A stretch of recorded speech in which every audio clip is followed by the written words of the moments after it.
Hola, bienvenidos a Fidix. El día de hoy veremos cómo aumentar la saturación de colores en la pantalla del iPhone de la manera correcta. ¡Comencemos! En este video usaremos como ejemplo en el iPhone 12 Pro Max, pero esto funcionará para cualquier otro iPhone. ¡Qué buena onda! Durante mucho tiempo estuve investigando de cómo encontrar la forma de saturar los colores en las pantallas de los iPhone, ya que para mí o cualquier otra persona que viene de un celular con pantalla AMOLED, los colores de la pantalla del iPhone nos parecerá un poco apagados y débiles. La verdad, las cosas como son.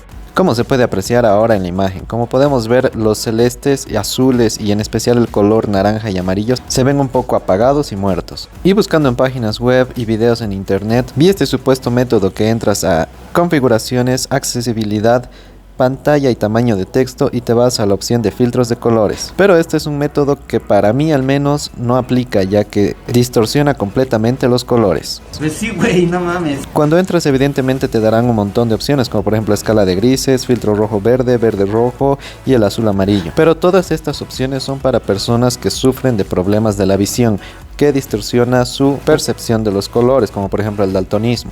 Son simplemente filtros, pero para aumentar el color en la pantalla usaremos otro método, ya que como podemos apreciar aquí en la imagen, el momento en el que aumentamos el filtro al máximo, que es la forma como supuestamente en otros videos aumentan los colores, podemos apreciar que se pierden los colores, en este caso el tono morado o lila. Podemos apreciar que si tenemos apagado el filtro se logra distinguir que es un color lila claro, mientras que si lo encendemos literalmente se volverá azul oscuro. Así que si estabas pensando en aumentar los colores de esta forma como lo publicitan en otros videos, estás a tiempo de hacerlo de la forma correcta. Como podemos apreciar, con el filtro activado, el color del App Store se vuelve un color azul oscuro, igual que el de Facebook. El color amarillo del logo de Chrome es muy claro y el color lila del logo de Twitch ya no es lila, sino que se vuelve azul. También podremos apreciar en la imagen de los Simpson que el amarillo pierde fuerza y literalmente se ve una pantalla ya no solo con falta de colores, sino que todos los colores que debían ser de un cierto tono están totalmente distorsionados. Como pueden ver ahí otra vez, el logo de Twitch es azul cuando en la vida real es lila. Mapache, qué porquería. Así que ya sabes, esta no es la forma en la que se sube el color a la pantalla. El método que usaremos estará en el mismo área y se llama reducir el punto blanco, el cual reducirá la intensidad de los colores brillantes. Es decir, funcionará como contraste para aumentarle la fuerza a los colores. Pero antes vayamos a ver cómo se ven los iconos sin activar este reductor de punto blanco. Y ahora vayamos a ver la imagen que estábamos viendo de los Simpson sin el punto blanco. Como podemos apreciar, sí se ven los colores que son, ya que no está activado ese otro filtro color amarillo y azul. Pero sin embargo, para mi gusto le falta un poco más de vividez a los colores, para lo cual vamos a activar este reductor del punto blanco. Vamos a ver que inmediatamente se reduce el brillo de la pantalla, ya que funciona literalmente como si fuera a aumentar el contraste. Ahora lo estamos probando en 25 y vemos que la verdad sí logra darle un color más fuerte a las imágenes. Ahora vamos a proceder a aumentarlo hasta los 77 y veremos que la imagen aún tomará mucho más fuerza en cuanto a los colores.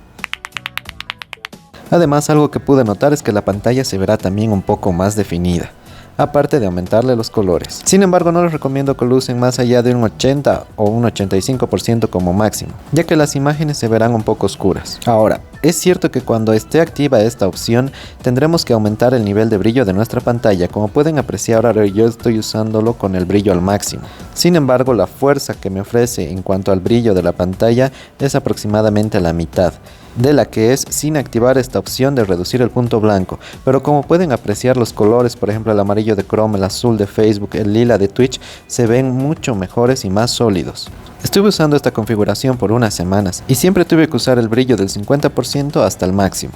Pero vi que esto no influye en nada en la vida útil de la batería, además que tampoco calienta el dispositivo por usar más brillo. Como les mencioné, estuve probándolo así por semanas y la verdad es que estoy bastante satisfecho. Hiciste lo correcto, Bob.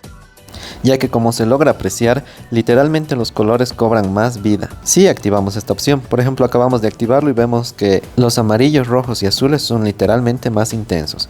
En sí, en general, esto aplicará a todos los colores. Pero ahora vayamos a probar esta teoría con otras imágenes. Y es que, por ejemplo, activaremos el filtro amarillo y azul y como pueden apreciar, esta imagen literalmente queda destrozada, ya que los colores son totalmente alterados. Por lo cual ya sabes, si estabas usando esta opción te recomiendo que la desactives, ya que como puedes apreciar, ahora esta imagen se ve mucho más limpia y los amarillos resaltan mucho más. Pero ahora vayamos a activar la opción de reducir el punto blanco. Como pueden apreciar, los colores se ven mucho más intensos, pero eso sí, el brillo baja un poco, pero la naturaleza de los colores no se ve afectada. Sin duda alguna, Billy. Ya que como pueden apreciar, si desactivo esta opción, los colores se verán un poquito más débiles. Pero si activamos la opción de filtros de colores, filtro azul y amarillo, que es lo que recomiendan en otros videos, podemos ver que literalmente la imagen ya no es agradable a ningún tipo de vista, ya que los colores son totalmente alterados. Así que procederemos a desactivar la opción de filtros amarillo y azul y procederemos a activar la opción de reducir el punto blanco. En el video yo usé hasta el 85%, pero tú puedes ir jugando hasta el 50%, por ejemplo, es una buena opción. Y verás cómo los colores de tu iPhone obtienen una mayor vividez y colores un poco más saturados. Ya está, prueba clarísima. Y esta será la forma de cómo aumentar los colores en la pantalla de nuestro iPhone de una manera 100% real. Y no te pierdas los próximos videos que enseñaremos cómo pasar archivos de Android a iOS de una forma segura. ¡Qué buen servicio! Y hasta aquí el video de hoy, espero que les haya servido y gustado. Si es así, no olviden dejar su poderoso like y suscribirse. ¡Hasta la próxima!